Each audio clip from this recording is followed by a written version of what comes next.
کہ اللہ نے جو بندے کو نعمتیں دی ہے، جو اللہ نے بندے پہ فضل کیا ہے، جو اللہ کے احسانات ہیں،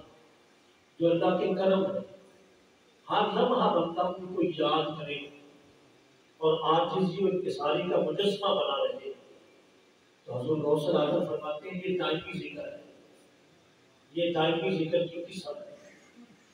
دیکھیں اس کی مثال جو ہے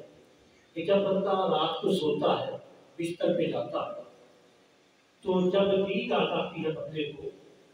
تو اس کی آنکھ دیکھنا چھوڑ دیتی ہے، اس کے کان سننا چھوڑ دیتی ہے، اس کی زبان بولنا چھوڑ دیتی ہے، اس کے ناک میں سونگنے کی طاقت نہیں رہتی، ہاتھ سے پکڑنے کی طاقت جو ہے وہ سلب کر دی ہے، پاؤں جو ہے وہ چلنا چھوڑ دیتے، دماغ سوچنا، ادراک، فہم و فراست کی یہ ساری طاقتیں دانت چباتے ہیں وہ چھوڑ دیتا ہے۔ یعنی یہ ساری طاقتیں جو تھی وہ فی الحال بندے کی طاقت ہوتی ہے۔ جو ہی صبح بندہ اٹھا، کسی نے پاؤں پہ ہاتھ رکھا، کسی نے سر پہ ہاتھ رکھا، بازو کو ہلایا،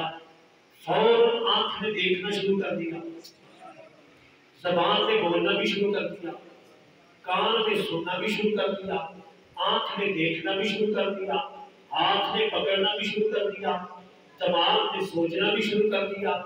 ناک میں سونگنا بھی شروع کر دیا، پاؤں میں چلنا بھی شروع کر دیا۔ تو جب بندہ صبح اٹھے، اگر اللہ کے احسانات کی طرف اس کی توجہ ہو تو جب دیکھے گا تو رب کا شکر ادا کرے گا کہ اللہ نے مجھے دیکھنے کی طاقت عطا فرمائی، سنے گا اللہ کا شکر ادا کرے گا کہ اللہ نے مجھے سننے کی طاقت دے دی، بولے گا خیال کرے گا کہ اللہ نے مجھے لاکھوں انسانوں سے افضل بنایا جو دیکھ نہیں سکتے، کہیں سن نہیں سکتے، کہیں بول نہیں سکتے، کہیں کہ وہ ہے جن کے بازو کٹے ہوئے ہیں پکڑ نہیں سکتے، کئی ٹانگوں سے مجبور ہیں چل نہیں سکتے، کسی کو کمر کا درد ہے بیٹھ نہیں سکتے۔ تو جب بندہ اللہ کے احسانات کو دیکھے گا تو پھر اللہ کا شکر ادا کرے گا، پھر یہ دائمی ذکر ہوگا کہ جب صبح اٹھا تو چاروں طرف روشنی تھی، رات کے اندھیرے میں کوئی چیز نظر نہیں آ رہی تھی، اللہ کا شکر ادا کرے گا اللہ نے سورج بنایا۔ رات کو جب بستر پہ سوئے گا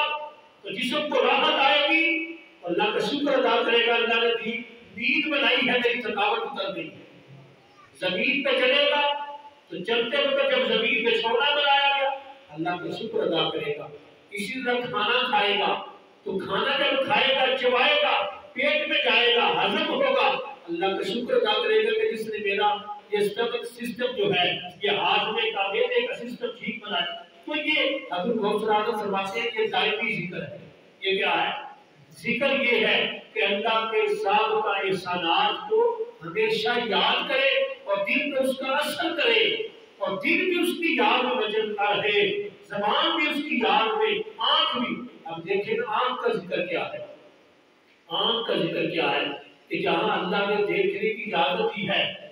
وہاں دیکھے، جہاں دیکھنا حلال تھا وہاں دیکھے، جہاں سے منع کیا گیا وہاں سے رک جائے۔ کان کا ذکر کیا ہے کہ جو اللہ نے سننے کی طاقت دی ہے اور حلال سننے کی حکم دیا ہے اس کو سنے۔ زبان رب نے دی ہے، جو چیز بولنے کا رب نے حکم دیا ہے، جو جائز کلمہ ہے وہ بولے، ناجائز نہ بولے۔ یہ آنکھ کا بھی ذکر ہے، کان کا بھی ذکر ہے، زبان کا بھی ذکر ہے، ہاتھ کا بھی ذکر ہے، پاؤں کا بھی ذکر ہے، ہر چیز کا ذکر ہے۔ اب دیکھیں میرے قریب آقا نے فرمایا جب بندہ نظر اٹھاتا ہے، اگر کسی کی نظر کسی غیر محرم عورت پہ پڑ جائے وہ فوراً حیا کرتے ہوئے کہ میرے رب نے میرے آقا نے منع کیا ہوا ہے، نگاہ جھکا لے، اللہ اسے ایمان کی کمال لذت عطا فرمائے گا، اسے ایمان کی حلاوت عطا فرمائے گا۔ یہ دنیا میں اس کا فائدہ ہے تو اسے چاشنی ملتی ہے۔ یہ ایمان کی لذت کیا ہے؟ اللہ کی شان سن کے دل مچلتا ہے، رسول اللہ کی شان سن کے دل مچلتا ہے، خوف خدا سے آنکھوں سے آنسو آتے ہیں، درود پڑھتے ہوئے محبت کے جذبات ابھرتے ہیں۔ یہ مختلف ایمان کے ذائقے ہیں